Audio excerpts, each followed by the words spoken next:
चरस, गांजा और भांग जैसी नशीली चीजों का सेवन जब भगवान शिव कर सकते हैं तो भला हम क्यों नहीं। वैसे भी जो लोग इन चीजों को नशा बोलते हैं उन्हें ये समझना चाहिए कि जब शिव ने ही इन सभी चीजों का सेवन किया है, जब हमने खुद गांजा फूकते हुए उनकी तस्वीर देखी है, तो हम इसे उनका प्रसाद क्यों न माने। ये धारणा है आज की उस पीढ़ी की जो अपने हर गलत कार्य को शिव की आड़ में छिपाना चाहते हैं। लेकिन सवाल ये है कि आखिर ये धारणा लोगों के भीतर पनपी कैसे? क्या भगवान शिव वाकई नशेड़ी थे? शिव को अक्सर एक साधु बाबा के रूप में चित्रित किया गया है जो हिमालय की गुफाओं में तपस्या करते थे। उनकी छवि में भस्म, जटा और तीसरी आंख जैसी प्रतीक शामिल हैं। उनके पास एक त्रिशूल और एक डमरू भी होता है जो उनके शक्ति और सृजन के प्रतीक है। लेकिन कुछ सालों से इंटरनेट पर शिव की ऐसी तस्वीर भी सर्कुलेट की जा रही है जिसमें शिव के हाथ में चिलम है। ऐसे गाने बजाए जा रहे हैं जिसमें शिव भांग पीने के लिए माँ पार्वती से झगड़ा कर रहे हैं, या किसी गाने में शिव भांग पीकर शराबियों की तरह नृत्य कर रहे हैं। इन गानों की कांवड़ यात्रा में बड़े बड़े डीजे पर बजाया जाता है। इन सब को देख नई पीढ़ी के मन में ये बात बैठ जाती है कि अगर इन बातों का समाज में सावन और कांवड़ यात्रा में इतना प्रचार किया जा रहा है तो इसमें कुछ तो सच्चाई होगी। चलिए आज के इस वीडियो में हम आपको यही सच्चाई बताते हैं।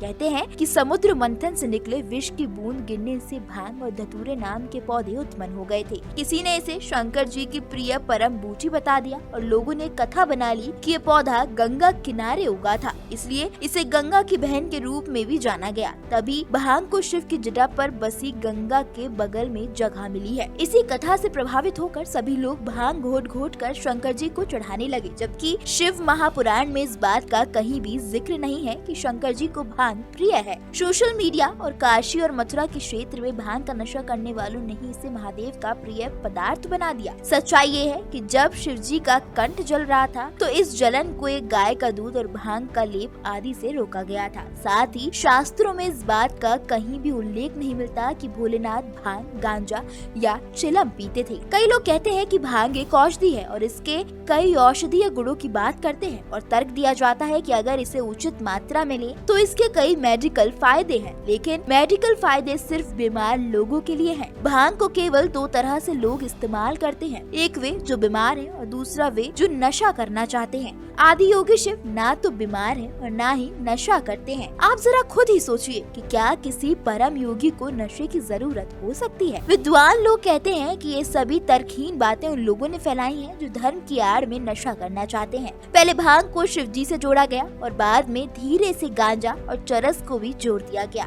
भांग, गांजे आदि नशे की आदत को शिव के साथ जोड़कर अपने नशेड़ीपन को एक आध्यात्मिक पहलू देकर वे समाज से बचकर पाक साफ बने रहना चाहते थे। ये सभी प्रचार समाज के लिए अभिशाप की तरह है। अगर ये लोग भगवान शिव के संबंध में गलत प्रचार करेंगे तो लोग उनसे यही प्रेरणा लेंगे कि भांग, चिलम पीना चाहिए, नशा करना चाहिए, क्योंकि महादेव इसका सेवन करते हैं और ये शिव का प्रसाद है। इसलिए भगवान शिव को नशे से जोड़ना एकदम ही गलत है। आपका इस बारे में क्या सोचना है? कमेंट करके जरूर बताएं।